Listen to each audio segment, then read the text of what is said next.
Vous savez, je regardais une vidéo là et c'était horrible en fait. C'était terrible. Une petite fille de 5 ans, 6 ans qui était en train de parler de la sorcellerie, qui était en train de dire comment sa grand-mère a pratiqué la sorcellerie et les gens sont morts dans la famille, comment les cousins, les cousines, tous ceux qui sont dans le village, elle est en train de les mélanger. Et là, il y a des grandes personnes qui sont là au fait. Des grandes personnes qui sont là en train d'écouter cette personne et en train de, au fait, applaudir. Si je dis applaudir, ça veut dire quelqu'un en train de vous parler d'un problème, d'un sujet. Et puis vous êtes là, la personne est en train de vous parler d'un sujet, d'un problème. Comment les gens font pour... comment les gens pratiquent la sorcellerie. Une petite fille de 6 ou 5 ans comme ça. Si elle a trop, je pense pas qu'elle a 7 ans. Donc, elle est en train d'expliquer comment sa grand-mère pratique, comment sa cousine ou bien, je sais pas, elle est en train de citer le nom des gens. Et ce qui est étonnant, les grandes personnes qui étaient à côté d'elle, qui ont peut-être la quarantaine, la trentaine, la vingtaine, ils sont là en train d'écouter cette petite fille-là, comme si c'était Dieu qui est apparu. Oh Seigneur. Ils sont en train de prêter l'oreille à cette petite fille-là, en train de raconter des bêtises. Ils sont en train de l'écouter comme s'ils ont vu Dieu qui est en train de parler. Ça veut dire que c'est comme si c'est Dieu qu'ils sont en train d'adorer à travers cette petite fille-là. Vous savez, c'est pas mauvais de réfléchir. C'est pas mauvais de penser. C'est pas mauvais d'avoir l'intelligence, parce que vous savez, l'intelligence là, Dieu nous a tous donné l'intelligence. Oui, Dieu nous a tous donné l'intelligence. Donc, au fait, si on manque d'intelligence, on peut demander. Je parle comme ça parce que j'ai besoin d'être tranquille dans un coin là. Dieu nous a tous donné l'intelligence. Donc, c'est pas mauvais. Si on manque d'intelligence, si on manque de sagesse, c'est bien de demander la sagesse à Dieu. Une petite fille de rien du tout. C'est bien de réfléchir, c'est bien d'avoir la sagesse, vous voyez. Donc, une petite fille de rien du tout, se place devant vous et qui raconte une histoire qui peut détruire toute une vie. Une histoire qui peut diviser, qui peut faire des dégâts dans des familles. Donc, vous êtes là en train d'écouter cette petite fille-là comme c'est un Dieu qui est descendu du ciel, qui est en train de vous parler. La Bible dit, mon peuple périt par manque de connaissance. Franchement, cette petite fille-là, mes questions sont, qui l'inspire? Qui parle à travers elle? Elle parle de la part de qui? Elle a envoyé de qui? C'est ça. Elle est qui? Elle représente qui? Où elle a reçu l'information? Qui l'a informée?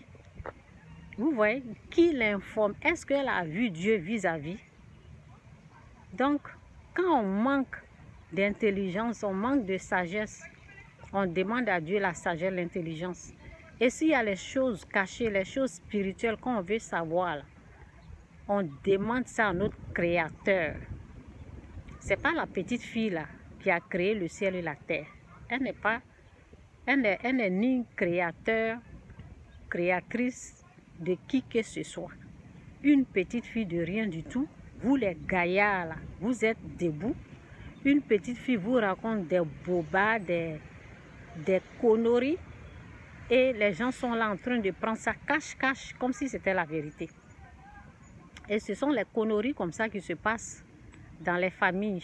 Quelqu'un se lève comme ça dans les églises, se lève comme ça chez des faux pasteurs, en train de citer des noms. On ne sait même pas où les gens les ont eu leur information.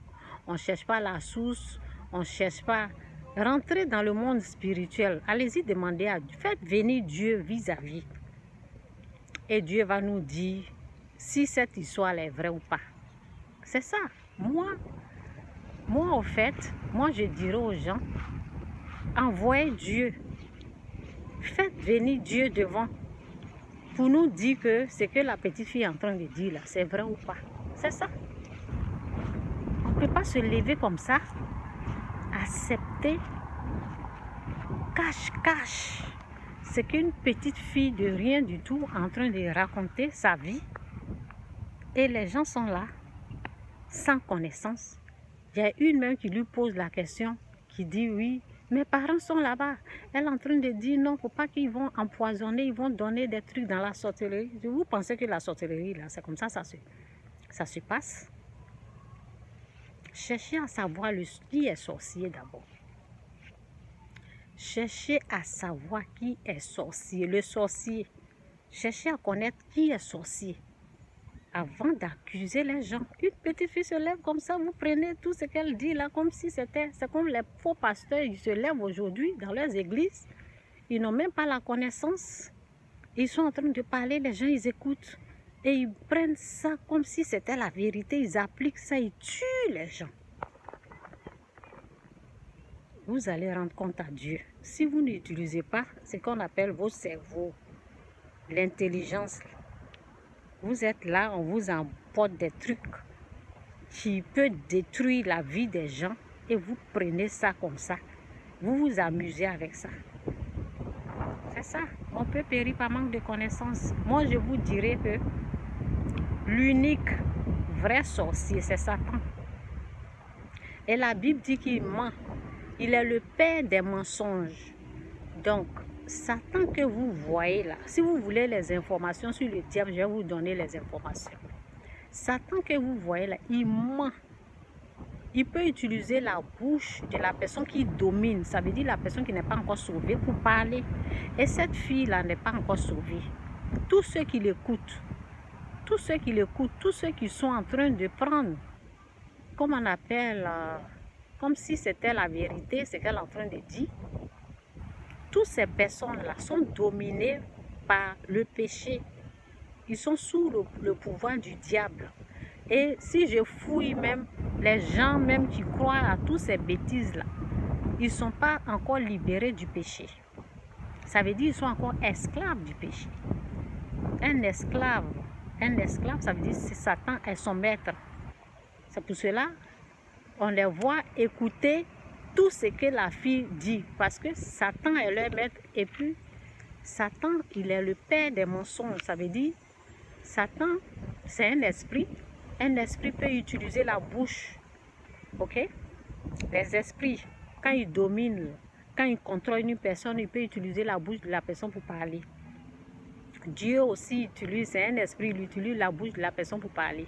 Donc, quand vous entendez des histoires bizarres qui peuvent énerver les gens jusqu'à ce qu'ils commettent des meurtres, il faut vérifier l'information.